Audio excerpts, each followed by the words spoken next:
Our Toronto Blue Jays just continue to roll, my dude. Since May 8th, this team has the best record in baseball. They are 20-10, and they are lined up to win their fifth series in a row here against the Cardinals with a win tonight and a huge comeback yesterday. Did you happen to catch the end of that Highlights. game? Jason 30. Jason Jason 30. 30. I know the Oilers game was on. Totally get Ugh. it. Totally get it. Oh my Great God. Oilers Don't game. start me on that. So Jonathan Clase in the ninth, after the Jays give up the lead, comes up to the plate with a solo dinger to tie it all up. They win it in extra innings with a huge double by Kirky. Just this team, dude. I have not watched a Toronto Blue Jays team like this since probably 2022, maybe 2021, where when they are down, I still feel like this isn't over. It did not have that feeling in April, but right now, as we sit here, June 10th, truly, when this team is down late in a game, as long as they're within a reasonable amount, three or less kind of thing, within that save range for the other team, I truly am not turning the game off. I really do feel like there is a opportunity for them to come back, and that has not been the case last year. Definitely wasn't the case in 2023, even though they were a wild card team. It was just no offense. So if they got down, it really did feel bleak. And Yeah. buddy, this team is so resilient right now. Yeah, it I is know nice. they're on a heater. I know they're on a heater. Mhm. Obviously, this team is not going to go like they're 10-2 right now. They're 12-15 or 12 wins in their last 15, right? Mhm. This is not the pace. They're not going to play 800 baseball, 900 baseball the rest of the way, but sure is fun to watch while they're on this heater and let it continue for as long as it can because I'm into it. Hello and welcome to the Walk Off, everybody. I'm Scott Belford, joined as always by the best co host in the biz, Adam Mack. This is a Monday morning mailbag on a Tuesday afternoon. We comb through all your interaction every single week, and it is plentiful. So if you don't get on, apologies. Just keep trying. We really do. If you send two or three in a row, you'll definitely get on. All right. I really do attempt to get the newbies or someone who is persistent into the mailbag. We got a few of those this time around. Obviously, if you are a Patreon member, you get the Patreon bump. You're automatically in. If you do not want to do that, that is 100% fine. And you can get a hold of us through Instagram at, or not at, the Walk Off Podcast. Same thing for Blue Sky, the Walk Off Podcast. And we're also on Twitter at Walk Off Podcast. I just refuse to call it X. I don't know what my problem is. I'm just old, I guess. Kind of like it'll always be the Sky Dome to me, people, right? So, Oh, I'm with you. yeah. Okay, we're going to dive in here. Although, Start. can I just say I have started calling it Rogers I, instead of I, Sky. Like up I also until have. a few years ago, I was still Skydome, but now I think I call it Rogers, almost just as like a, you know how Band-Aid is just the term or like the Hmm. brand name of adhesive bandages or whatever, right? Yeah. And Kleenex. You know, you Yes. say, give me a Kleenex. It's just a tissue, but like Kleenex is the brand. I've done that. I've replaced arena or sports facility with Rogers because that's just everywhere. Everywhere has a Rogers place, a Rogers center. Center, Rogers Yes. Place, a Rogers amusement park. So it's just, yeah, the everybody plays at the Rogers. The Rogers is just the arena. The So skidoo I of it all. digress. Well done. Exactly. Thank you. Yes. Um, my buddy Neil Rhodes, shout out to Rhodesy, Patreon Nice. member, but he had a good joke where he was like, "It'll always be the Scotiabank place to me," after they changed it to Air Hmm. Canada Center, and I get a kick out of that, right? It's like, who gives a shit what the corporate sign on the front of the arena is, and Yeah. sticking with I Scotiabank like it. Place. Fantastic. All right, getting into Patreon. This is actually from Discord, which is one of the Patreon perks. This is from Sentimental Hygiene, and he goes, "The news of Adam Macko being back in AAA and pitching well is welcome.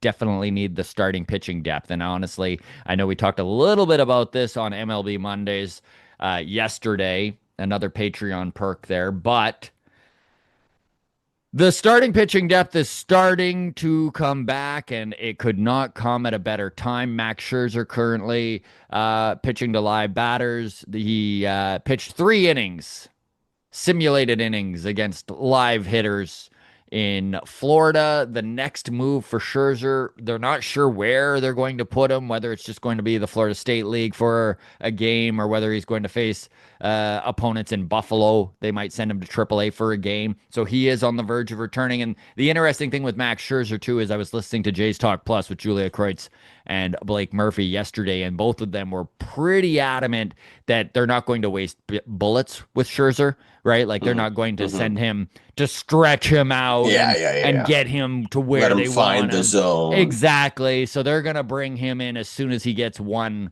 rehab start under his belt. So he's on the verge. Spencer Turnbull was just called up yesterday. So that's a little bit of length that they now have. They've got a few options as to what they want to do if they're not prepared to give Bowden Francis another start.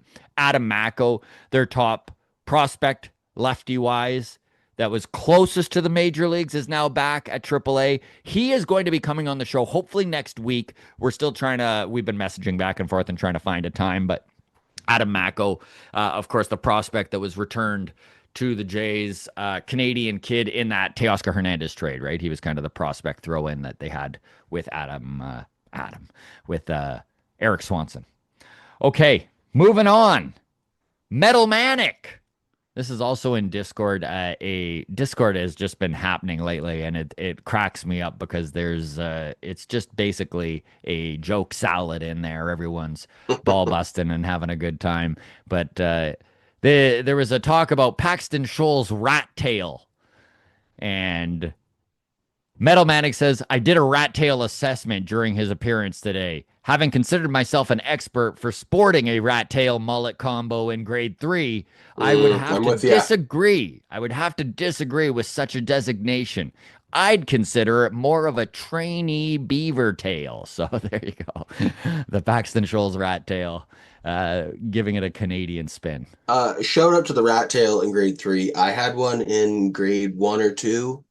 And this, I think, of my entire childhood, of all the trouble I got into, this was one of the moves that set my mom off the most.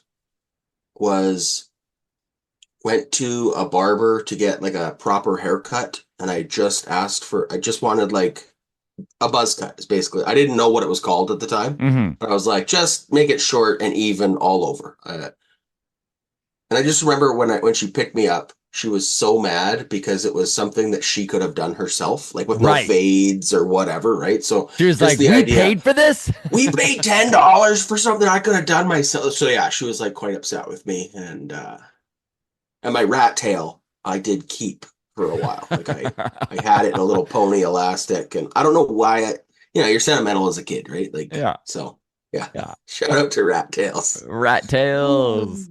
All right. This one is from Mike Knowles. This is a funny one because Mike sent us, I think he was in Mailbag. It was either the last Mailbag or the Mailbag before. And he had a giant chunk on how frustrated he was with the team, on Andre Jimenez, on all sorts of things. So now, of course, we just started the show with how hot this Toronto Blue Jays club is. And so Mike is in full repentance mode right now. He goes, "I can't, first of all, emoji starting this, the face palm emoji." And he goes, "I can't believe I said all that.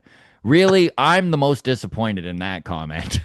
Just he did start to get some pushback from others in Patreon, and he's just like, "Yeah, oh, man, I really let things get away from me there." It happens to all of us, Mike. We totally get it. The next one, also from Patreon, is from Art Vandalay, of course, of Vandalay Industries.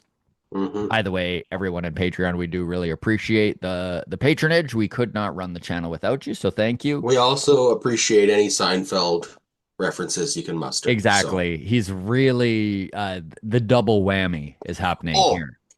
I did get a text the other day of Morty Seinfeld with those big, thick frame glasses Yes. and a reference to Paul Maurice, head coach of the Florida Panthers. So I'll let you draw your own connections there, but Love there you it. go. So, Okay, so Art Vandelay from Patreon commented on the Will Robertson interview, and he goes, "Another intelligent, thoughtful young prospect. Thanks for the content, guys." And Will Robertson actually won AAA International League Player of the Week this week. Of course, he put up four dingers and an OPS well over 1,000 in the last week, so nice. that'll do. And really, we talked about this a little bit in the interview with him. He is very aware of how baseball works and where he's at. And it is frustrating for a kid like Will Robertson, 27 years old, really ready for the big leagues. He truly is. He's dominating right now in AAA, but he's a lefty bat. And if there has ever been a time in Blue Jays organization history where being a lefty bat's a disadvantage. This might be the only time in the last decade that we've seen Yeah. this be the case. They are loaded. They are flush with lefty bats right now, and not just lefty bats that are doing really well. Jonathan Clase with the game-winning home run last night. Addison Hmm. Barger just has been in a complete incredible piece to this middle of the order. The list goes on and on of guys that are hitting from the left side and hitting well and kind of blocking Will Robertson's way. However, if we do see, knock on all the wood out there, a Nathan Lucas or something like that go down, Will Robertson does play right, center, and left. Probably the next call up if there is an injury outfield wise. So, all the best to Will Robertson. A big congratulations to him on winning Player of the Week in AAA. And hopefully he gets his major league debut and a shot here to contribute soon enough. There you go. Okay, going to Trevor. And this is an interesting stat he heard Dan Schulman give. So he says, Dan Schulman's stat. There are only 35-year-old regulars in MLB right now. And all of them pitched for the Blue Jays? There's only 14 34-year-olds and older. Wild when you hear that. Springer is second only to Freddie Freeman. What an incredible turnaround. And first of all, kind of mind blowing to think that there are, like, that is a pretty major drop off in regulars. And obviously there's lots of platoon guys out there, like there's the Justin Turners with the Cubs, and there's, like, there are lots of veterans out there on teams. That's not the stat. But playing every day as a regular in the lineup 150 plus games a year, George Springer is one of 14 and is the best old man out there outside of Freddie frickin' Freeman. Did not see this coming. So, Wild, right? oh, man, I can't wait till Vladdy's 34 and playing part-time for 50 million a year. There's the positivity we were lacking. I like it. All right, sticking with Patreon. Johnny Eaton chimes in and he says, I'm betting on the Blue Jays being 6 or 7 games over 500 at the All-Star break, which for them to do that, they need to play 500 baseball the rest of the way. They're currently 6 games above 500. And I think can they do that? as long as we don't drop down to a two-man rotation where half of the rotation is Francis, then we should be fine. And honestly, dude, this is a question we will get to how thin this pitching is, and we did kind of touch on the fact that the depth is starting to return. We just need to kind of survive another week for them to all get to this point. Also, I mean, Spencer Turn, there are question marks still, right? Max Scherzer, huge question mark. Spencer Turnbull, he's returned, right? The Blue Jays got him up to where they want him to be, or as close as they could in the 35 days they had for him to be added to the major league roster. He was added yesterday, but his velo is down 2 to 3 miles an hour right now. Can he get it back up to where it was last year? Probably. It's probably going to just take big league reps, which is always a dangerous way to kind of get your velo up there, is doing it to major league hitters. So we'll see how pitching plays out. Definitely, if there are question marks around this team, starting pitching is it. All right, moving to Twitter. That was all of our Patreon. And if you would like to join the Patreon, I mean, it would be very helpful. We're always welcoming new members. You get MLB Mondays bonus content. You get automatically into the mailbag, instant access to all of our interviews. So I know we're going to sit down with Adam Macko next week. Not sure when we're going to release that, but you would have access minutes after it's posted. So the day of. And as if that's not enough, just you message us, right? You get instant access to Adam and Scott. Wow, what a world. All It's right. as good as it gets. Like I said, I've got guys on my slow pitch team that bug me about the podcast, and I raise my hand and I say, "Whoa, Patreon only." Patreon only. You can't talk to me about this right now. Well, we can talk, but we're not talking ball. No, exactly. No. All right, going to Twitter at Walk Off Podcast. This is from Grant. And I don't know. I was a little surprised by this comment. Grant goes, "Hey guys, love the pod, but," and then he capitalized "but." "I'm sorry. Alejandro Kirk is not a top 5 catcher. He's not even a top 10 catcher. A guy gets a little hot and everyone forgets how bad he was at times. Would still way rather Gabriel Moreno. He's just going to last way longer in this league. I'd be shocked if Kirk plays till he's 30. So, pretty negative comments about Alejandro Kirk, a Yeah, are guy you who Gabriel Moreno's dad? Like, what are you doing? it does feel weird, especially when you look at this season. I mean, Alejandro Kirk is hitting 316 this year. Forget about catching, dude. That's the 9th best in Major League Baseball. He's taking every day at bats pretty much when he's not in the catching position, which is like 3/4 of the time because his bat's so hot. He's been getting more and more DH work. He's got a hard hit rate of 57%. So hard hit is considered anything over 95 miles an hour off the bat. That's 5th in baseball. And I know people like to dismiss those peripheral stats like hard hit and exit velo, but it matters. Obviously, I mean, he's hitting well over 300, and his fielding run value is a 10 right now, which is tied for 2nd in baseball, and he's 26. So, you know what? I do think everyone's opinion has some merit, and I get maybe a little bit of Grant's frustration of being like everyone's on board. It's recency bias, but I think he's being Grant, like, I'm sorry, brother. I think you're being far too negative here.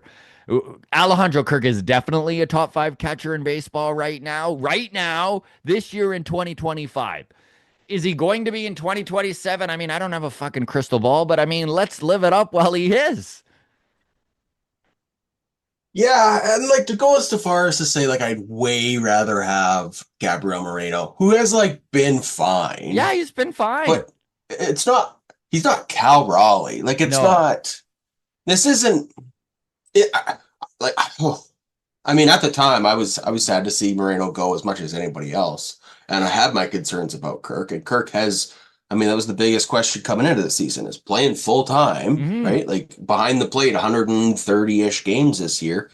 How's the body going to hold up? And it's been good so far. Like, we'll have to see what it is in September, but yeah, it's been good. But yeah, the numbers have been great. The defensive, like, arm throwing out of guys, that's fucking very articulate of me, has been taking a step forward. The bat is as good as it's ever been.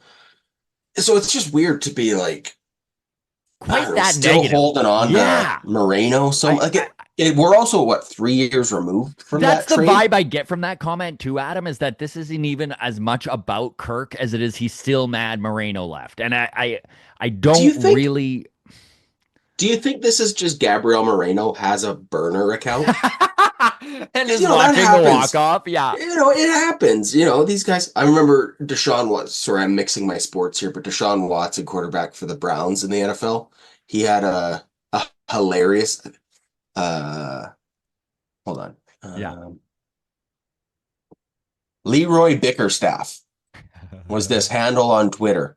And all year, all season last year, like as Deshaun Watson was really struggling as the quarterback, and fans were just fucking ripping on him. Yeah.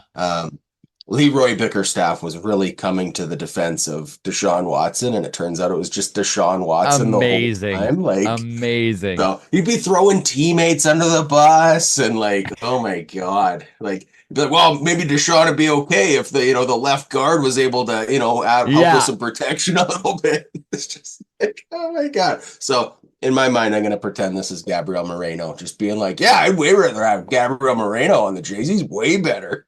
Like I don't like ripping apart comments, but this one kind of got I under do. my skin a little bit here. Like it just doesn't seem Yeah. like there's no recency bias. It's like live in the now right now. Like live right now.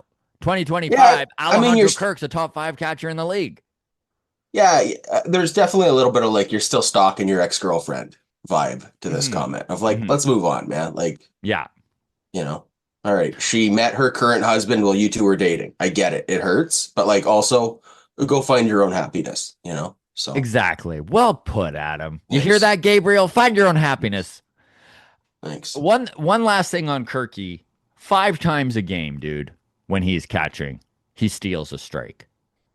Like Yeah, I yeah. see it constantly.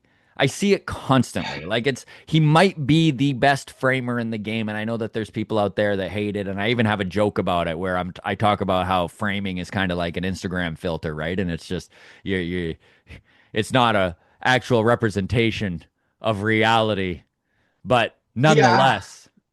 So I want to just add because for the last couple years, part of my criticism on us choosing Kirk as the path forward at catcher was that there was so much uh, to hang your hat on about the way he frames and steals that low pitch. Hmm. And just with the writing on the wall of like, well, that automated strike zone is like inevitable. So we're really getting too excited about a skill that's going to be a non-factor in 3 years. Like it's just going to be erased.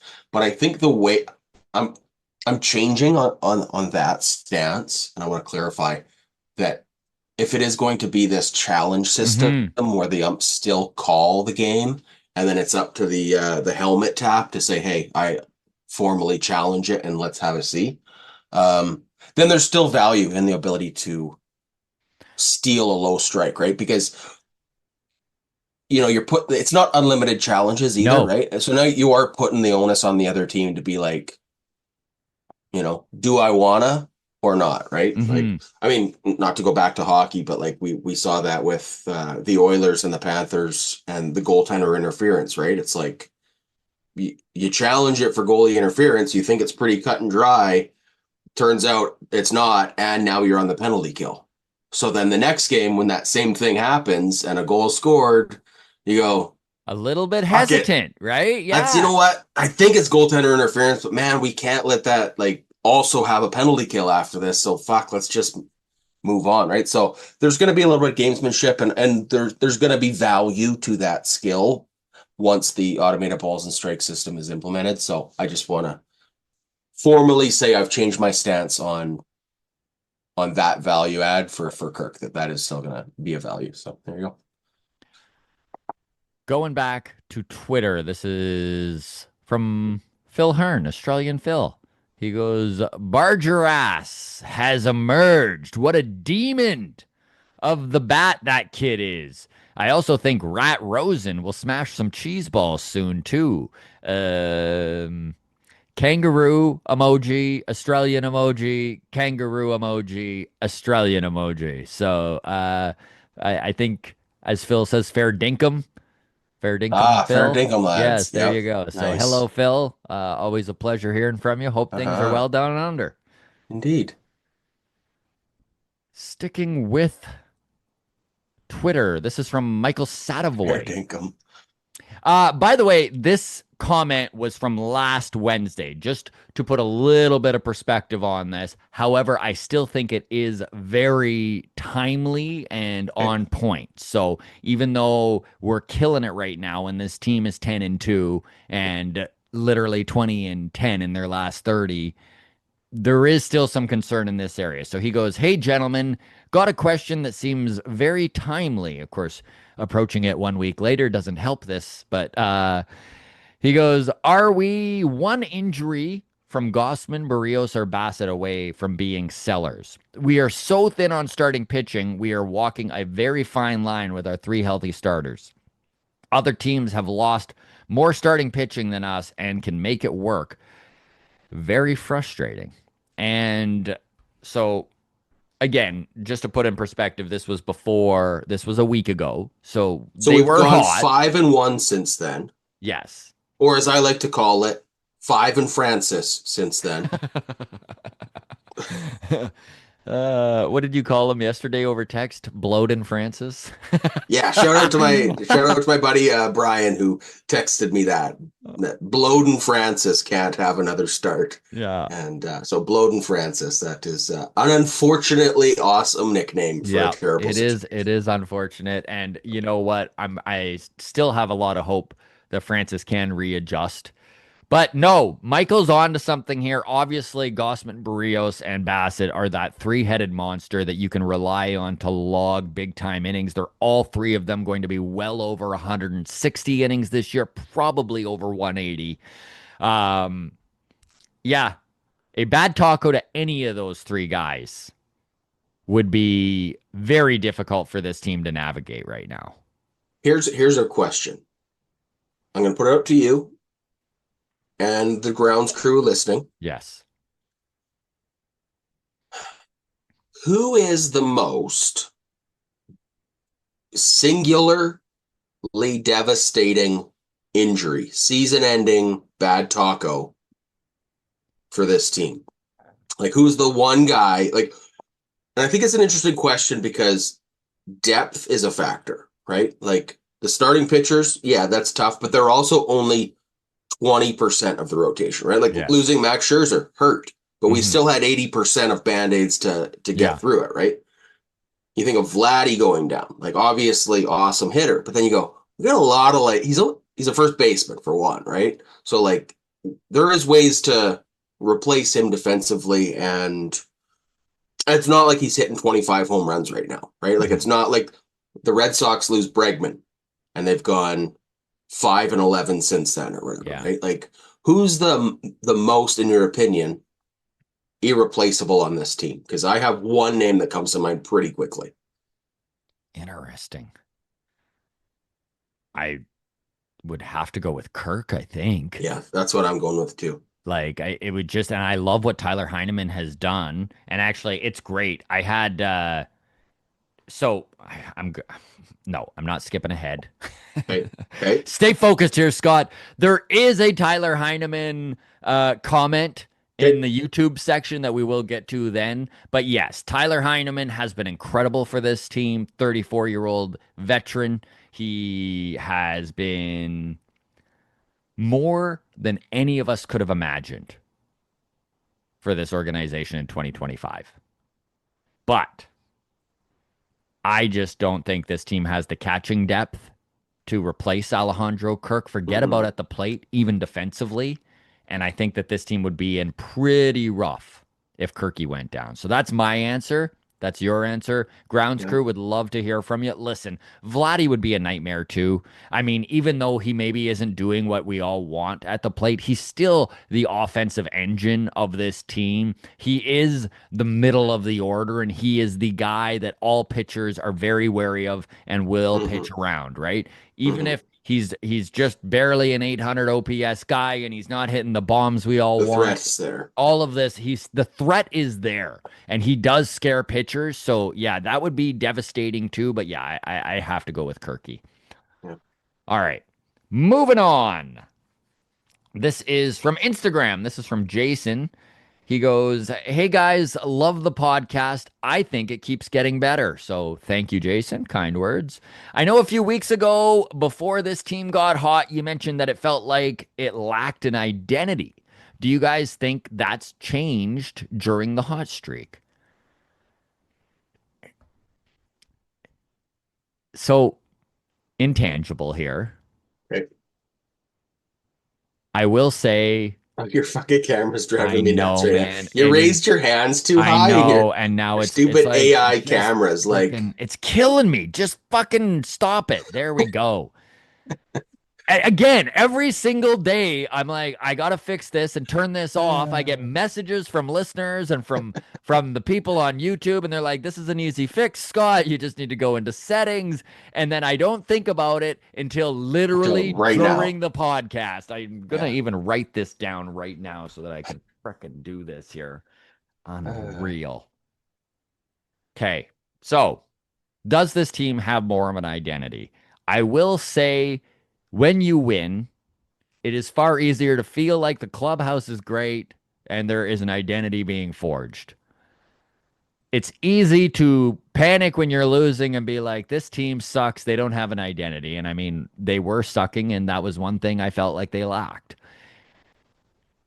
We kind of touched on it off the top. There is a resilience to this team that has not been there in years. And I do think that that is starting to become part of the fabric of who this team is their ability to come up big when it matters, their ability to come from behind, their ability to stay in games despite being down. And that is something that a playoff team does.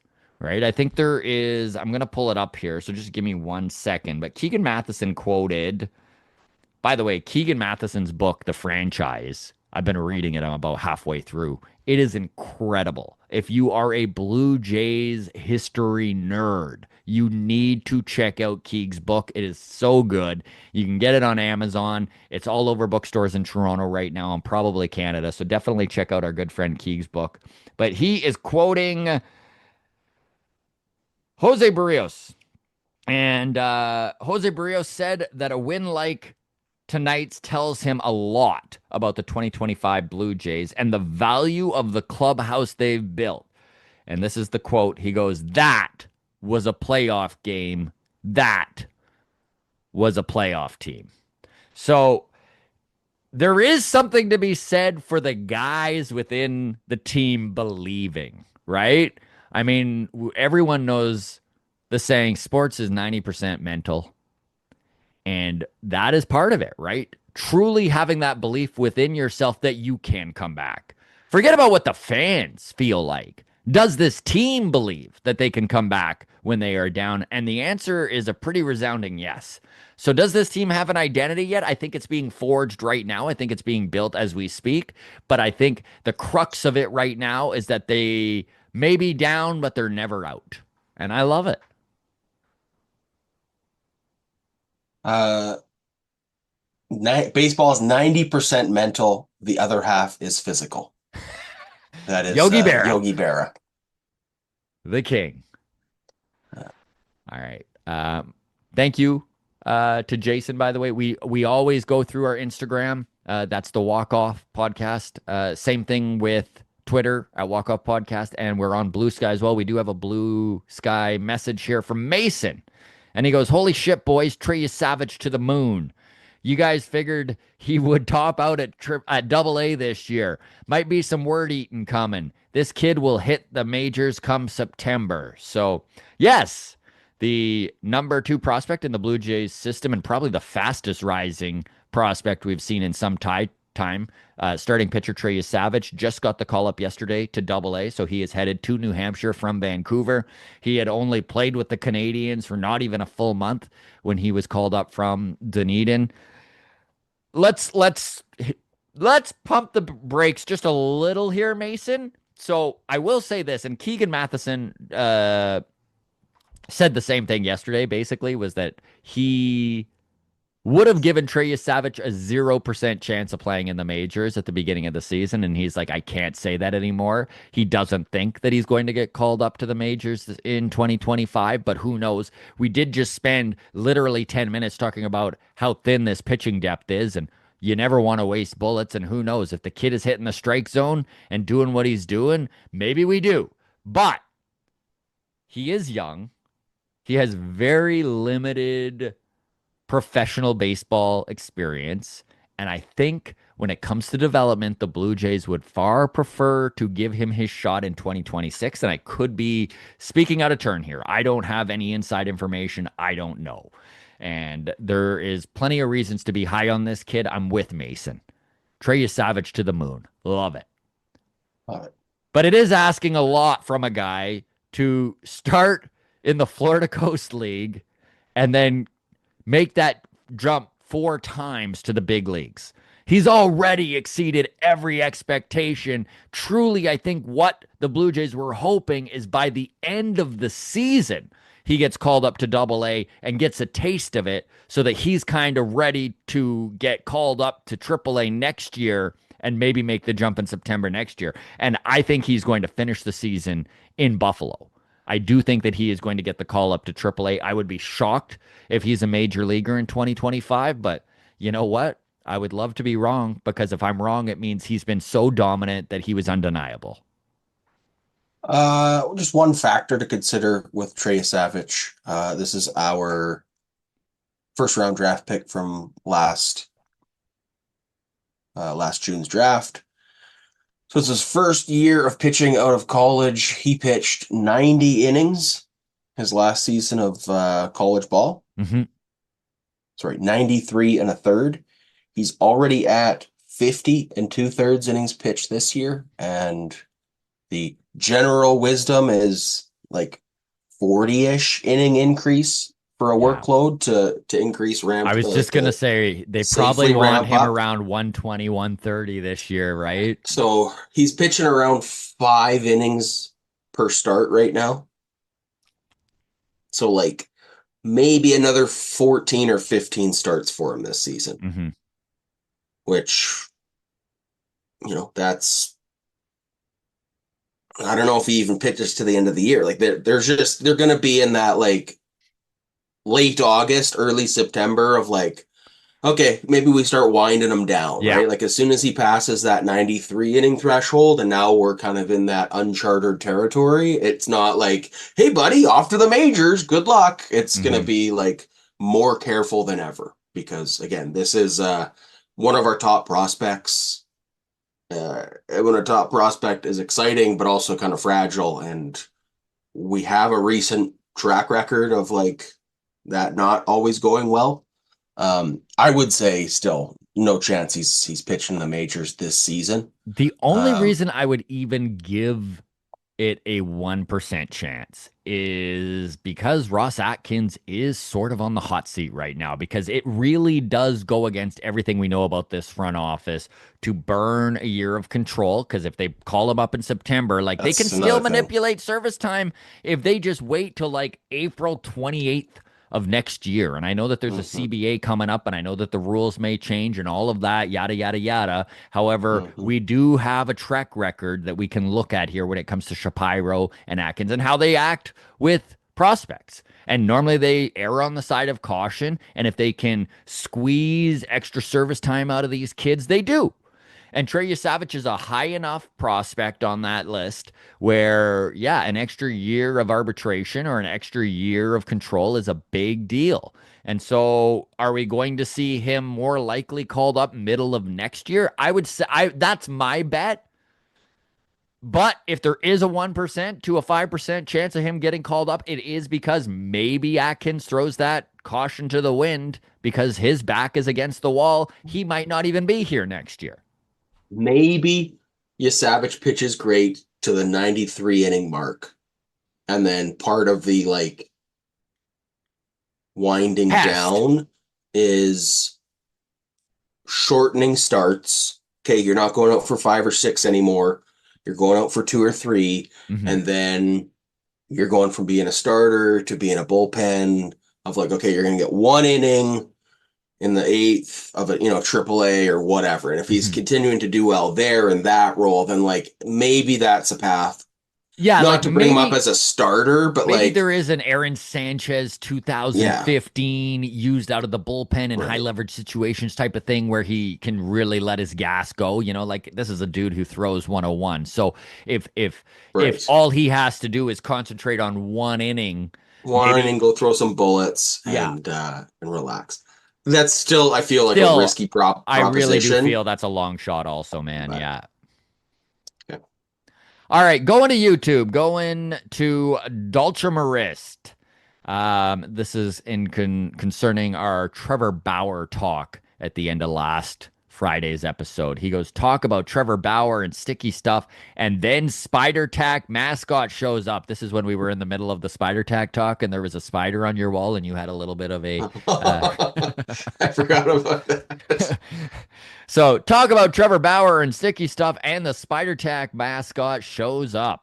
The MLB team owners elected Rob Manfred as commissioner of MLB to look out for their interests, increase their profits, hello sports betting revenue, and to be their battle axe against the MLBPA, the Players Association, during their contentious owner versus players CBA negotiations.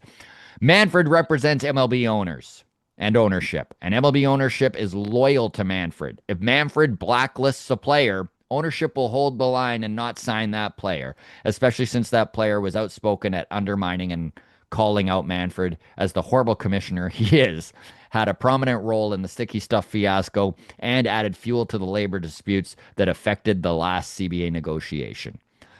And that is a very eloquent way of putting what you and I said over about a 15-minute span, but far less articulated. Yeah, like I still think I don't think the Jays will sign No, I Bauer. don't think anyone will, but yes. I think the door is open for someone to, and I think if it would be a team that is like a fucking, excuse my language, like a Yankees or a, Someone or a, with Pod, clout, a eh? Someone. Padres who are like looking to get over the hump and get past Mhm. the LA Dodgers. I don't know. I I, don't think the book is closed on it. I know his numbers haven't been great pitching in Japan this year, which is concerning to me, yeah. but also I mean, we disagree on this. Like that's what where we kind of came to on Friday was you think the door might still be open. I think there's no possible way Bauer returns to MLB, but only time will decide this. Moving on. This is from Boom Must Die. And this is, man, I started. So, first of all, little correction here. I shot my mouth off on Friday saying that Tyler Heineman is a free agent at the end of the year. Not the case. This is actually insane. You start looking at a Tyler Heineman and the years of control. The Blue Jays still have arb years on the guy at 34 years old. So Boom Must Die says Heineman isn't a free agent. He still has 3 years of team control. And then Dalton pipes in and goes all three of his arb years, taking him through his age 37 season. Incredibly rare to see. And that's why I shot my mouth off, as I'm like, this 34-year-old journeyman veteran doesn't have service time left. But yeah, so Tyler Heineman, he is under Blue Jays control for the next 3 years. I mean, I guess it makes sense when he's played a total less than a full season in his Mm-hmm. career. Yeah, why wouldn't he? That makes Mm-hmm. sense. Just crazy. It's still So crazy. wild, yeah. And love what this 34-year-old veteran minor league catcher has done. It's incredible. What Hmm. literally a top three story on the Blue Jays, without a doubt, is Tyler Heineman. Hmm. Final comment of the mailbag. This is also from YouTube. This is from Mark Ryan, and he is commenting on my thought that if you could get Rafi Devers, that is the only scenario you probably package Barger up. And so he goes, Barger has a 1.5 F war in about 140 plate appearances. Devers has a 2 F war in twice as many plate appearances. Devers has a better bat, but has a terrible glove. Barger won't reach free agency until 2030, so really cheap. Devers has a massive contract. All true. I will push back a little saying Barger, we still need to figure out what he is exactly. And I'm very positive on the kid. I think that he has made some major strides forward. I am not doubting Addison Barger. However, Rafi Devers has a far more um, in-depth track record, a track record you can trust, a track record you are very comfortable with the production you're going to see out of him. And listen, it's amazing what Barger has done for this Blue Jays team. I talked about when I was on Sportsnet 590 The Fan. This was one thing that Roger Lajoie brought up was Addison Barger. Where do you see him moving forward? And I was like, well, he's the middle of the order bat that they need. The fact that Anthony Santander, first of all, had a horrible early start and never really was the guy we were hoping he would be, and now is injured. I mean, where would this team be without that big power bat where Addison Barger's hitting? They'd be really, really without a major weapon in the lineup.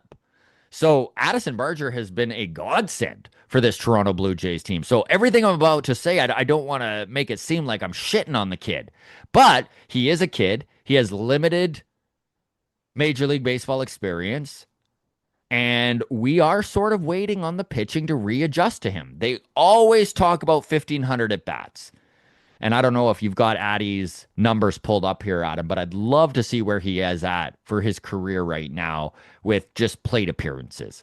Because honestly, the more that these pitchers, these opposing pitchers, get a look at Barger, the more we're going to see them adjust and start pitching him differently to try and get him out.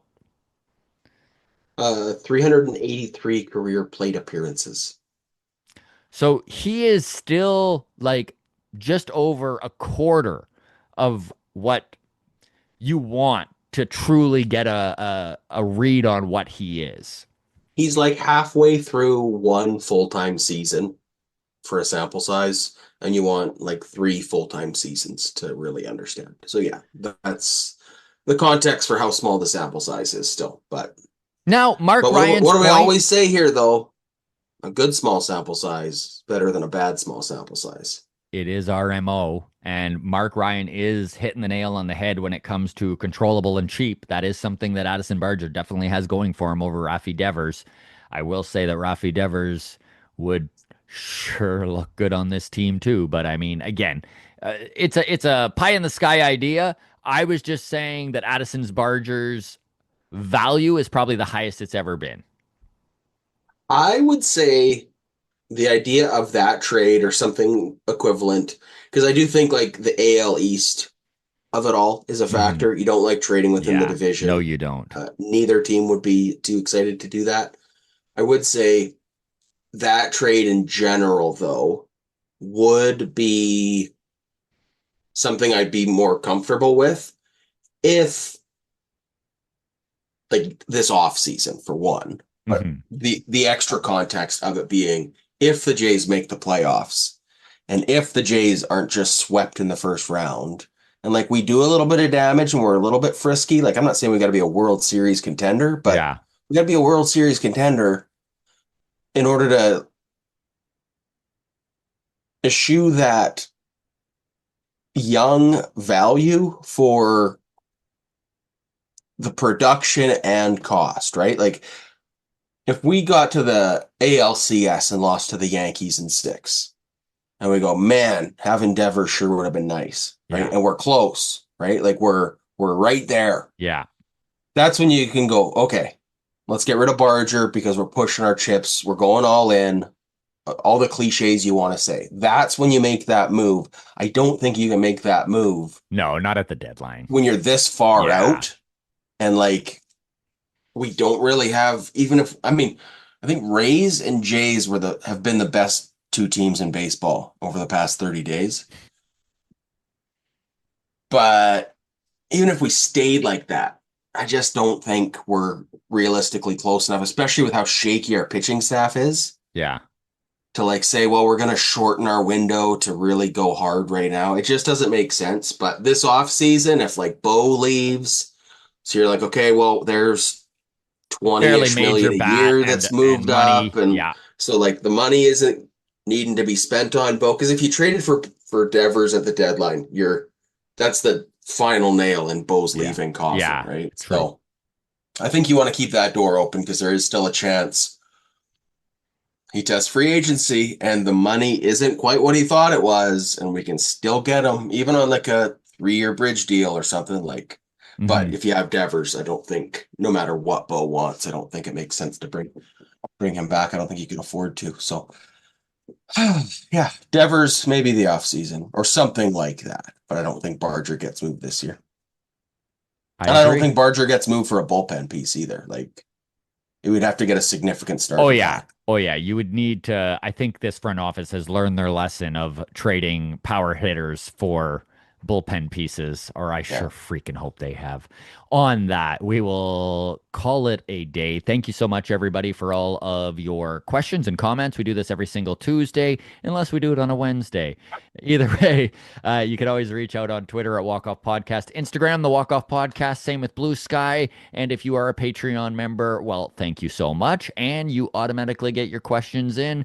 Take care, everybody. Go Blue Jays, go. Let's make it 5 series in a row. We will talk to you on Friday. Cheers. Cheers.